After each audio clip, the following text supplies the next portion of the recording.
Patuloy naman ang paghahatid ng C-130 ng Philippine Air Force at US Marines ng mga tulong para sa mga hinagupit ng bagyong Yolanda.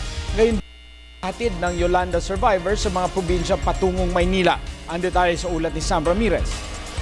Walang pahinga ang mga C-130 planes na ito sa paghahatid ng tulong sa ating mga kababayang nasalanta ni bagyong Yolanda. Dito sa aking likuran, makikita nyo yung dalawang US Marines na C-130. Sa di kalayuan, nandun naman yung C-130 naman ng Philippine Air Force. Ngayon, yung isang C-130 ng US Marines at ng Philippine Air Force, kasalukuyan silang naglo-load ng mga relief goods at maya-maya lamang ay tutulak na sila papunta doon sa mga probinsya na matinding naapektuhan nitong si Super Typhoon Yolanda. Habang yung isa naman ay kakagaling pa lamang ata ito ng Tacloban at nagbababa na sila ng mga pasahero. As of 11 o'clock ng umaga, medyo hindi pa ganon kaganda yung sitwasyon ng panahon dito sa may Villamor Air Base. Pero so far, tuloy pa rin ang kanilang pag-alis maya-maya. Makalipas ang mahigit isang oras, nakalipad din ang dalawang C-130 planes na may dalang relief goods patungong Tacloban. Lula naman ng isang US Marine C-130 plane mula Tacloban ang mahigit 100 sibilyan mula sa nasabing lugar.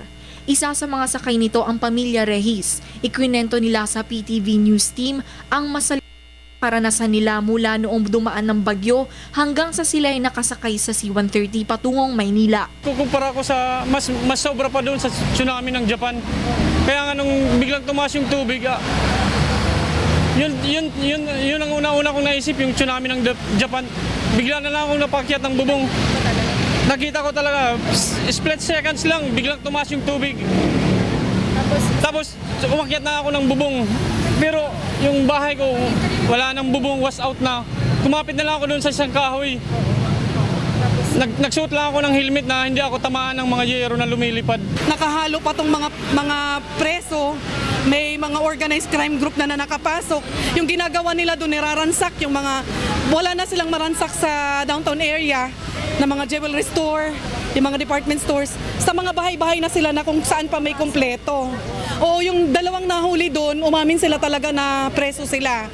O buti na lang, community na talaga nagtutulong-tulong na.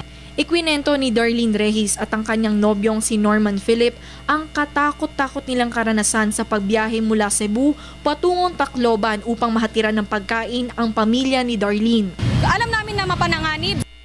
Prepare kami ng tear gas, ng mga axe, kahit ano. Oo, tapos yung tinapik namin yung mga sa windows, mga bintana ng trash car bin para hindi kasi may threat kasi na may pero yung along the way, palaging may sumisilip. Ganun. Tapos nag-a-attempt na i-open kasi mag-clear kasi ng mga relief goods yung dinala namin. Ipinaalam na nila ito sa mga otoridad at agad namang nagpadala ng mga security personnel ang mga pulis at militar sa nasabing lugar. Nag-uulat para sa Telebisyon ng Bayan, Sam Ramirez.